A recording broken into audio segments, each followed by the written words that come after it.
Welcome to Simcha, a celebration of life. I'm your host, Eitan Berger. TubShevat is a Jewish holiday occurring on the 15th day of the Hebrew month of Shvat. It is also called Rosh Hashanah Le'ilanot, literally New Year of the Trees. In contemporary Israel, the day is celebrated as an ecological awareness day, and trees are planted in celebration. Today, we chat with author Rebbetzin Chana Bracha Siegelbaum about the 7 fruits of the land of Israel.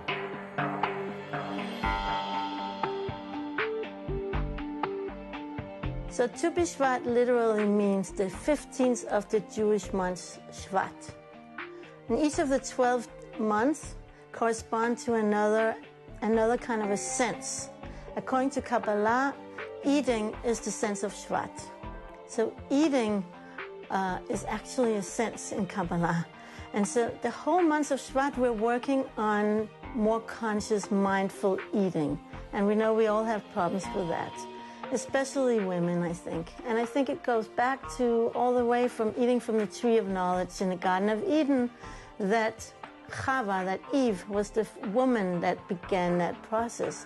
And so we women, we have this challenge. And so on TubShevat, which is the middle of the month always has the greatest energy of the month. That's when it's full moon. That's the time where we have the opportunity to really rectify eating.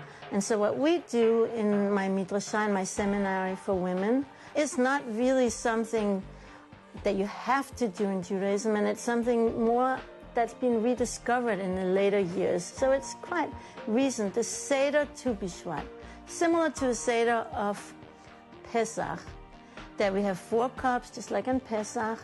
And what we do is we eat the special fruits of the land of Israel. And there's different categories of fruits. There's those without any, there's those that's completely edible, like figs, that you can eat everything of them. And there's those who have a hard pit, like prunes or apricots. And then there's those who have a hard shell, like nuts and pomegranate. So these are different categories of fruit, and they correspond to the different sequence. There's 3 categories, but there's 4 sequences, 4 cups of wine, just like in Pesach. So the first cup, we use the 7 special fruits of the land of Israel. So the 7 fruits of the land of Israel, first of all, they're fruits that grow here naturally, and they can survive without any additional irrigation. They're also fruits that have special, both spiritual, mystical, and also medicinal properties. That's the subtitle of my book, The 7 Fruits of the Land of Israel, with their mystical and medicinal qualities. So these fruits are very special. They correspond to the mystical properties of how God manifests in this world. And he manifests in different kinds of light. Like if you imagine wearing different colored glasses, it's all one light of God, but the way it filters down into the world, it filters down in different ways. So each of these 7 fruits filters down one of the 7, what we call sfirot, which is emanations of God, divine emanations. So wheat corresponds to what's in Hebrew called chesed, which is kindness. That's one way that God manifests in the world. Barley corresponds to, that's the second fruit, corresponds to gvura, which is hard to translate to English. You would say power, strength, or severity. This is the ability to hold back and say no to that extra piece of chocolate. That's gvura, you need some of that. Discipline, it's 2. Then grapes correspond to tiferet, which means beauty and harmony. And grapes always come in clusters. You don't have just one grape, because it's the harmony of the whole that's blend together perfectly, and they're also very beautiful. Then you move to the next fruit, is figs, that corresponds to what's called in Hebrew netzach, which means eternity of victory, the ability to overcome obstacles. And they also, when you eat them, they give you stamina. So now we move to pomegranates, one of my favorites. They're such a beautiful, majestic fruit, and it corresponds to what's called hod, which is majesty, or it also means like glory. So the pomegranates are very majestic. They even have a crown, the little tip where you know, the end of them, it looks like a crown. It can also look like in Magen David, but it's actually, heart corresponds to the immune system in the body, according to Rav Ginsburg. So actually, pomegranate strengthens the immune system. A lot of studies have been done. Pomegranate has become the new elixir in the world because it heals so many things. And one of them is it has so much antioxidants. If I remember right what I wrote in my book, I have to check. I think it's 3 times as much as green tea, which is known to have a lot of antioxidants. So it helps strengthen the person to get rid of free radicals. So it protects the body from these external invaders. And that's the attribute, the spiritual attribute of Hod, to be able, like in Hebrew we say Todah, which means thank you. It also means to recognize. Because when you thank someone, it's really you recognize that they did something for you. So Hod is about recognizing your friends from your foes. And this is why it's connected with the immune system, that you don't want autoimmune illnesses, God forbid. Those are the ones where you don't recognize your friends from your foes, where you mix it up. So we move to the next one, which is olives. That's the 6th one. And that is that corresponds to Yesod, which means foundation. And you know, olive oil is the foundation of all Mediterranean cooking. So it is it's very good. Foundation is connected with all like the reproductive system, and actually olive oil is good for the ovaries. It's good for so many things. It has a lot of vitamin E, which is what you need for the reproductive, for at least the female reproductive system. Now you move to the last one, which is dates. And dates correspond to Malchut, which means royalty or kingdom.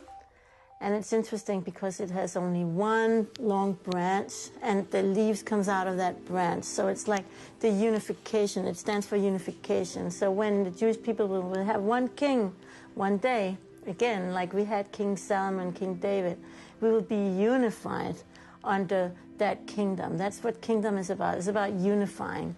And we see also when you make things, if you like to make raw food, which I do, you can use dates to bind different substances together. You can also, like I'm talking about cakes and cookies, raw. I make all these date bars, and actually the dates are very sticky, so it makes it really good to combine other things together, nuts and coconut and whatnot. And so those are the 7 holy fruits of the land of Israel. Those we need to eat on Tu B'Shvat. And it's always been a custom. This is written way before the Seder of Tu B'Shvat, to eat fruits from the land of Israel. This is why most people, if they don't know much about Tu B'Shvat, what they will know is, oh, that's when we eat dried fruit. And why is it dry? Because it's in the winter, and because if you live outside of Israel, in order to get the fruits from Israel, especially in the olden days when they didn't have airplanes, you could only get it in dried form, you know, because it wouldn't last otherwise. So really, the Tu B'Shvat is a time to connect also to the land of Israel, where these fruit grows.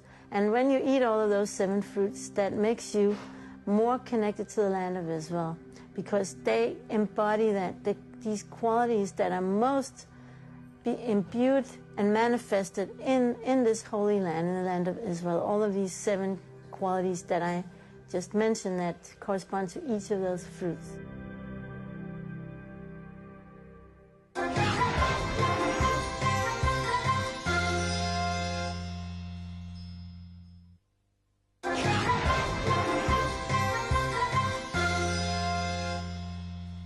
The book, The 7 Fruits of the Land of Israel by Rebbetzin Chana Bracha Siegelbaum discusses in great detail the importance of the 7 species for which the land of Israel is praised. It describes each unique quality of the species, their medicinal value, and how they can be used in preparation for healthy food suitable for everyone. My book, The 7 Fruits of the Land of Israel, and their mystical medicinal properties, it's been like a work in progress. It's really been a process that's been very long. It started, I would say, maybe close to more than 10 years ago, as part of my herbal workshop that I teach at Midreshet Beirut Bat Ayin, the seminar that I started 18 years ago, as part of that herbal workshop once a week class, in the summer when these fruits ripen, I would teach each week about one of these different fruits. And I prepare the class and I collect material for that, and we'll discuss each of the fruits and both mystical and medicinal qualities. And I noticed that the medicinal qualities connect with the more spiritual qualities. As I mentioned with the pomegranate, that the immune system is what they're good for, and they have antioxidants, and that goes together with what the spiritual quality of hod is, its ability to filter and to strengthen oneself against outside invaders. So I noticed that with all of them, it's like this. And I thought, wow, this is so interesting. And I was writing about it for the class. And then after a while, I decided to make it into a book. Actually, it's only one of the series. If you look at the bottom of the book, it will say it's part of the Wholesome Nutrition series with Torah teachings of nutrition and health cookbook. Because I was going to make, and I'm planning to do the other parts. I was going to make a big cookbook, and I saw it was too big of a project. So I decided I'm going to divide it up into sections. I have a challah part, I have a salad part, I have, soup part, etc., etc. And I also have a herbology part. I said, you know what, I'm going to start with the fruit part because my heart is there. But I hope when I'm ready, I'll start the next one. I'm taking a little breather and just celebrating this book because it really came out really, really gorgeous and beautiful. And our time today, it's become like really the in thing to eat mindfully, to learn about raw food and the vitamins, the vegetables, and all of, it's become a really in thing to go back to the more natural way of eating. But truthfully, in the Torah, everything like that, what people are now into, we had it for thousands of years already. And in my book, I also bring the Rambam. On each of the 7 fruits, I bring something the Rambam has to say about them. So the Rambam, Rabbi Moshe ben Maimon, or known as the Maimonides, he lived in the 12th century, passed away in 1204. And he was one of the most amazing Torah scholars who wrote so many volumes of Torah that the Jewish law is based on what we follow today. In addition to that, he was also the most phenomenal, well-known physician of his time, to the extent that he became the private physician of the Sultan of Egypt. So the Rambam, he was all into preventative medicine and holistic medicine. He was into body and mind, health for the body and mind, body and soul. And for example, he knew about the importance of if you believe in something, it will work. And he knew that if you think something is poisonous, you could even die. Someone can die from drinking it, even if it's just sugar. There's stories about the Rambam with that. He understood the connection between body and mind, something that's now become the in thing in our time.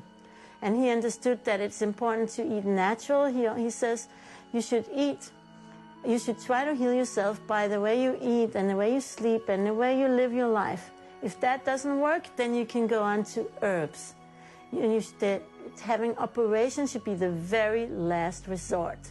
And so the things people are coming back to today, we already had it in our Torah.